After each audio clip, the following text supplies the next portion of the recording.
So as some of you might remember, I did my internship last summer in Florida. Well, while I was there, me and a couple buddies went to the recycling center, and I picked up this Dell 630i for $10. They just wanted it, they were going to scrap it for aluminum.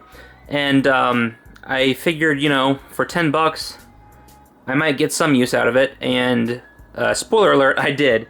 But let's go ahead and take a look at this and see what it's all about. So first thing about this thing, it is freaking heavy. It's probably the heaviest PC case I've ever seen, or at least one of them, because the whole thing is solid aluminum. So these side panels are both aluminum. The inside of it is steel. The only side the only part of it that's really plastic is these red parts that you see. But this top, that's aluminum. Like I said, the inside is steel. Yeah, it's really big. Going around to the front here, I'm having to sit on the floor. So what we have on top is we have two 5¼ bays with, actually we had two optical drives installed. We have that's not USB. We have our microphone, headphone, two USB ports, power button. That's actually FireWire. That's kind of dates this machine. So the Dell 630i was a workstation released by Dell in 2008. It was part of their XPS lineup, and it was basically just kind of meant for offices as kind of like, an upper echelon version of like the Optiplex, meant for workstations and production tasks. So I went ahead and stripped some of the components out of it, and I'm going to tell you why. So starting off with this is the motherboard that originally came in the system. Now originally, how this works is that this motherboard sits upside down. Back in the 2008 era, Dell was trying to kind of flip the ATX form factor around. I don't really know what the reason was, but what you'll see on a lot of Optiplexes from this time is the motherboard's upside down. In some cases it can actually benefit airflow, but in some cases not so much. It was really just kind of a gimmick, which is why they abandoned it later on. But what this system originally shipped with was this full-size ATX motherboard. This is a Core 2 Quad Q6600, fantastic CPU for the time, and if you're playing, less demanding games, it still holds up today. And then the GPU that it originally shipped with, I got it right here, is this. Now, I posted a short about this particular GPU because I could not figure out what GPU this was. I could not figure out, there was no indication on the front or the back to indicate what this GPU was. Now, I posted a short and some people answered back, and it looks like this is either an NVIDIA GT 6800, 6900, or a 7800 GT. One of those. It's one of those, either the 6000 or 7000 series. Very hard to tell, but I googled pictures of a 6900 GT and a 7800 GT, and they both looked very, very similar to this, but I could not find a picture of this exact card. But that's what I think this is. It has a 6-pin power connector on the side. The point is, when it's actually single slot as well, and it has S-Video and 2 DisplayPort connectors. But when I powered the system on, the motherboard, this actually works perfectly fine, and it actually shows a video, so the motherboard is working perfectly. But when I turned it on and tried to get video out of the graphics card, the fan, this little tiny fan spun up like a jet turbine. It is kind of clogged with dust, and I don't know how long it was sitting in that warehouse, but I was not getting any video out from here. It was getting power because this fan turboed up like crazy, but what I'm wondering is maybe the fan maybe is going bad and it overheated or something.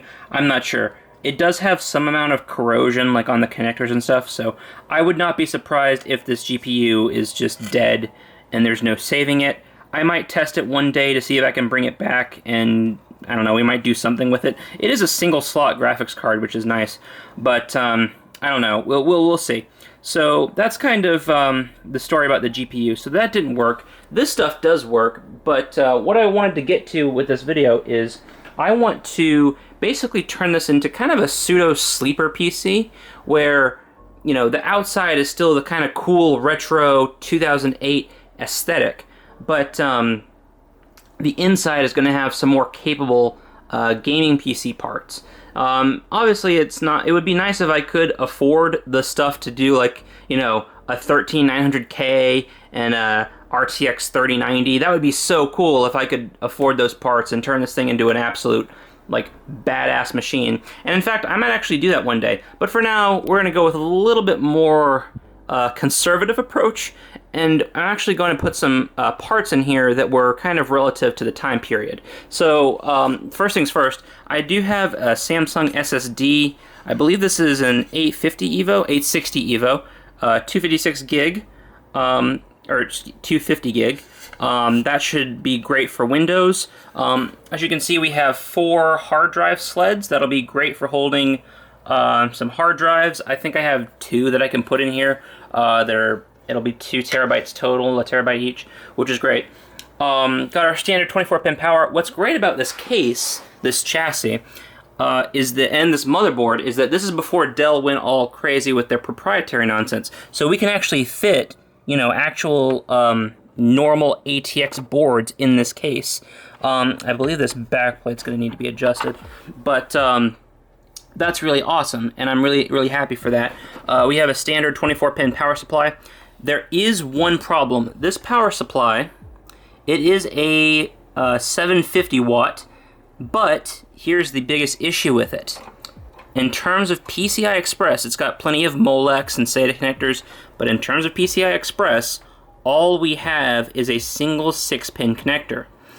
So that leaves us with 2 options. We can adapt Molex off to give us some more PCI Express power, which is not always the smartest idea. It can sometimes be kind of risky.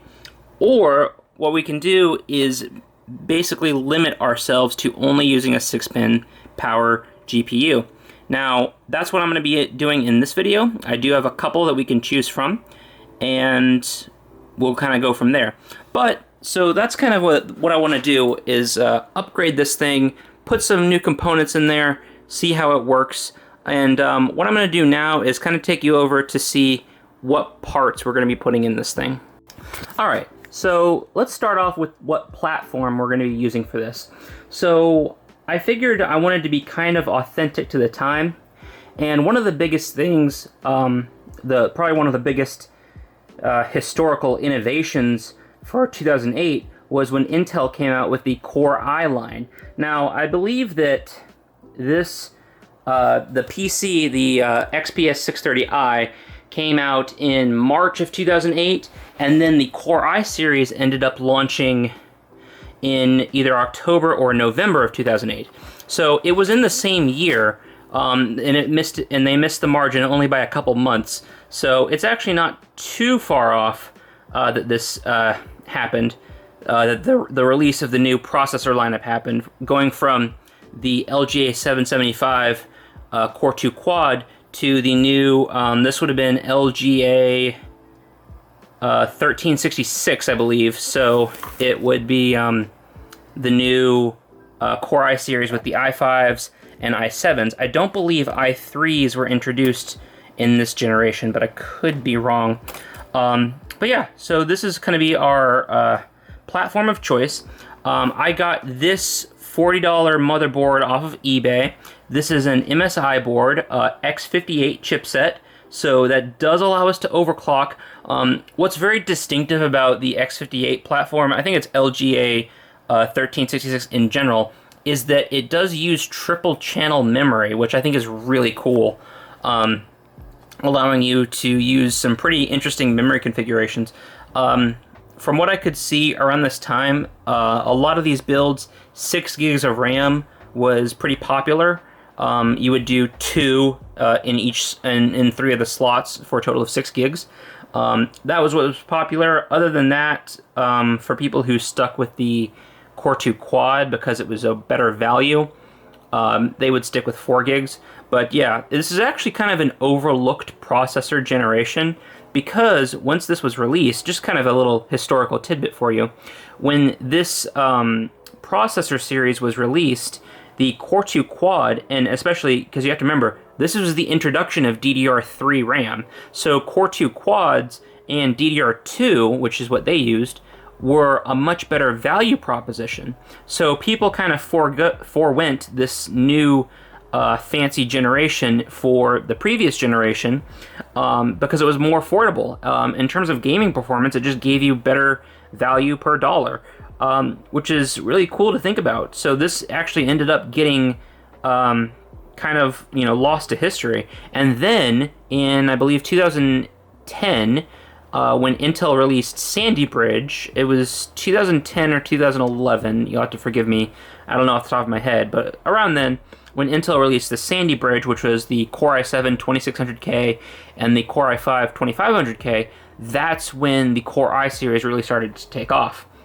But that's not what we're going with today. Today we're going to be going with our LGA 1366 socket X58 chipset, and for my CPU, I'm actually going to be using the Core i7 960, not the 9600, the 960.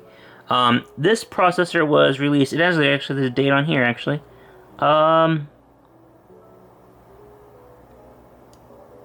One moment, I can almost see it. Yep, 2008. Yep, there we go. This is the 960. Now, Intel released a bunch of these. The lowest one was the 920, 930, I think it skipped 940 and went to 950, 960, which is what this is. Then I think it has 970, 980, and then I think the highest end was the 990X. Now, from what I was able to figure out, the only difference between any of these CPUs was the base clocks. Now, this particular CPU starts at 3 gigahertz. I believe the 920, which was the lowest one out of the bunch, I believe that one started at 2.4, and then I think the 990X was like 3.6 or something like crazy like that. At least crazy for the time. But one thing is, or excuse me, this one's 3.2 gigahertz, not 3. I might be thinking of the 950 or the 930. But one thing is that no matter what SKU you had, they were all capable of overclocking. So even though the base clocks were different, you could achieve similar levels of performance. So it wasn't uncommon for people to just go with a 920 or a 930 and overclock it to achieve similar results to something like this. I believe the only difference was that the higher up you went, like with the 980 and 990X, they were just better binned chips, so you could get some better performance out of them. But this one I got from Free Geek on eBay. Shout out to Free Geek, they're awesome. I believe I paid like $15 for this thing, which is kind of insane to think that such a high-grade CPU at the time is only going for $15 nowadays. Kind of shows you how far we've come. But I'm still expecting this thing to game pretty capably today. So let's go ahead and, well, actually, before we go over that, inserting it into the motherboard, let me go over the rest of my parts. So I mentioned this. This is the motherboard that I'm using, the MSI X58 Pro. I did confirm that this i7 960 will work in it. Pretty feature-rich motherboard, especially for the time. I/O, in terms of I/O, what we have here, we have 6 USB 2.0 ports. I'm fairly certain that's a gigabit Ethernet. This is interesting. This connector right here, that is eSATA, or external SATA. So before USB-C was a thing, or even USB 3.0, this is actually a dedicated connector that was used to connect to external hard drives back when those were first being launched. You actually needed this dedicated connector. Then once USB became a lot more powerful with later generations like USB 3.0 and USB-C, this got phased out because the USB was able to carry enough bandwidth. Got a lot of PCI Express connectivity. I'm actually kind of interested to see. So we can see here that we have, 3 PCI Express 16X lanes, 2 PCI Express 1X connectors, and then 2 PCI connectors. So PCI A lot of boards from this time still used PCI connectors because some people still had retro cards that they needed to use. PCI was a shared bus that was 133 megabytes a second. Very slow. It comes from a very early time, and this was kind of one of the last couple generations to use it. It would eventually get phased out in favor of completely PCI Express later on. But yeah, pretty standard stuff, standard motherboard. Oh, I guess I should explain what this is, this heatsink. So, I believe I mentioned earlier Sandy Bridge, the 2000 Core i series, the 2600K and the 2500K. Before that, you would have what was called a North Bridge and a South Bridge. This is what's called the North Bridge, and it's now moved to the... nowadays it's baked directly onto the CPU, but before that it was a dedicated chipset. And from what I understand, it was just used as a go-between between the chipset and the CPU, used to communicate with like the memory, and if you wanted to overclock, it helped regulate like voltage and everything. But yeah, nowadays it's all put on directly onto the CPU itself, so it saves, you know, motherboard manufacturing complexity, which is pretty cool. So yeah, let's go with the other components that we're going to be using here. So for my RAM configuration, I'm going to be going with this stuff. So I actually was able to find a triple DIMM kit that was, I actually got it for free because someone I know was throwing it out. And it's 2 gigs each, so a total of 6 gigs here. And then I have a little box of miscellaneous RAM, and I was able to find some matching Micron modules. These are also 2 gigs. DDR3. What's interesting is that G.Skill uses Micron packages, and this is Micron RAM, and I think, if you can kind of tell, I'm pretty sure these are the exact same packages, but these just have red heatsinks on it. I would be pretty certain, if I had to wager a guess, actually they might be a little bit different, but these would not be too dissimilar if we rip the heat sinks off of them, that they would be pretty similar to that. There might be slight variations, but that's pretty interesting. So I'm going to be using this this is going to be a total of 12 gigabytes of RAM. Not quite 16, which is what we're used to today, but definitely more than 8, so, you know, it should be fine. Definitely going to be plenty for gaming, that's for sure. Yeah, so we're going to be putting that in the system. I believe this board can accommodate a total of 96 gigs of RAM, so that's going to be quite a lot, but for our purposes, 12 gigs is going to be plenty. I am going to be going with Windows 10. I thought about going with Windows 7, but honestly, getting it set up and the fact that it's not going to have support for all the games that I want to test, it's just unfortunate, but we kind of have to leave it behind for now, at least for this video. I might revisit Windows 7 in another day, but for now, we're going to be going with Windows 10, and 12 gigs of RAM should be plenty for that. Okay, so now comes what was kind of the hard part for me. We had to pick a 6-pin graphics card. That was the limitation. The graphics card had to run on 6-pin power. Now I have 4 GPUs here that are capable of that. Now, what I originally wanted to go with was this, the 5770. This is still a capable 720p performer today, especially on older or easier to run games, and it's actually a pretty good value. I think I picked this up for $35, which is really nice. This is the HD 7550, or actually, is it the 7550? Oh, excuse me, no, 5750. HD 5750. So, same lineup as this. Also uses 6 pins.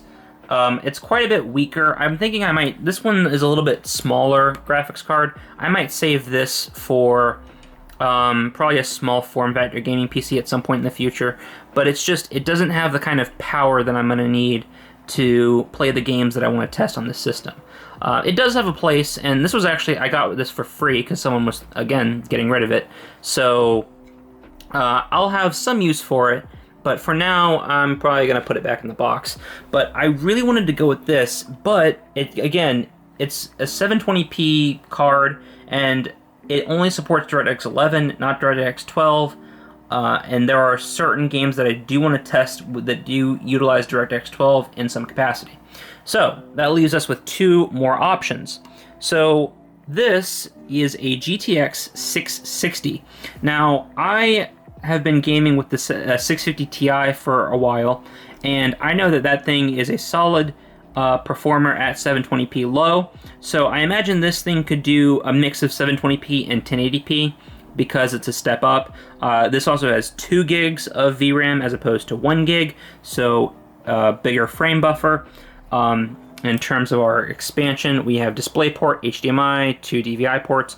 So this one, I believe this is a 2012 card, so it's a little bit later than the period of what we're going for. But I think it would do a pretty good balance of being, you know, close to that time and also being a pretty good performer for the kind of games that I want to play. Now, the last option was this. This is a GTX 960. Now, this is going to definitely be the best performer of the bunch. 2 problems. I don't actually know if this can fit inside the case. And 2, I think it's just a little too new, and it kind of disrupts the theme of what I'm going for. I mean, I am going for sleeper, but I don't know if this is too much for that. I'm not sure, actually. I don't know. So I am kind of torn between these 3. And I think what I'm going to do is probably go with the 660 because, like I said, I think it strikes the perfect balance of being close enough to 2008 while still not being too modern, but also still being able to perform decently well in some of the games that I want to play. Because this isn't just supposed to be like a new gaming PC, we also want to be able to play some of the classic games as well. The 960, I think I'm going to save for another video. I do want to use it, but I also want to use it for other projects. And yeah, I don't know if this is the right video for it, man. I feel bad. I want to use the 960 at some point. But I think for now, I think the 660 is going to be the choice. 5770, I'll probably come back to later as well. I really do like the art on this thing. But yeah, I think for the sake of this video, the 660 is going to be my choice. But that was kind of a difficult decision. A lot of graphics cards to choose from. Kind of interesting how from, you know, these in 2000 these 2 cards that were released. Well, this one was 2009. I think this one was 2009 or 2010. All the way up to the 960 in like 2014, they all use 6-pin power, just kind of showing the evolution of GPUs, you know, becoming more power efficient and being able to get a lot more performance out of the same amount of power that, you know, these cards use. I think that's pretty cool. But yeah, so I'm going to be going with this Twin Frozer MSI 660 for this build. I should probably also mention the CPU cooler. This is actually the stock CPU cooler that came in the original 630i. It's pretty cool. It has a little sticker that tells you where the fan's blowing, which I think is very useful. But basically, this is 2 heatsink towers with this thing sandwiched in the middle is a fan. So it's one cooling fan. Kind of reminds me of a Noctua NHD 15, I believe. That uses 2 towers with a fan in between it. Of course, it also has a fan on the side. But yeah, this thing is pretty chungus, actually. It's not the biggest cooler, but it's very dense. You know, it's got a lot of metal in there, so it's not huge, but it is dense. The bottom is no aluminum; it's entirely copper. So I'm expecting this thing to do a pretty good job of cooling our i7 960. Because what you guys got to remember, this generation of CPUs was notoriously hot. It ran very, very hot. So we do need an adequate cooler, and I think that this guy is going to do a good job. So, with all that being said, those are the parts that I'm going to be using. I say it's time we put everything together and get it all fit into the case.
All right, success. We got a post, and it looks I don't have BitLocker on this drive, but I can fix this pretty quick.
And there you have it. The LEDs on this thing are really cool. But with some slight upgrades, this machine is more than capable of playing older and modern games at very good frame rates at decent settings, as long as you limit your expectations accordingly. So yeah, I'm going to consider this a huge success. Very happy with how this turned out. I was actually really impressed with this project, because what it got me to do was go back and play some older games and some new games that I had never played before but were in my Steam catalog. And, you know, just because I wanted to find stuff that would run really well on this thing, I got to experience games that I hadn't played before, which was really awesome. So that's one of the perks that you have about running older hardware, is you find games that you can play on it, and in some cases it'll let you discover some cool new titles that you hadn't played before.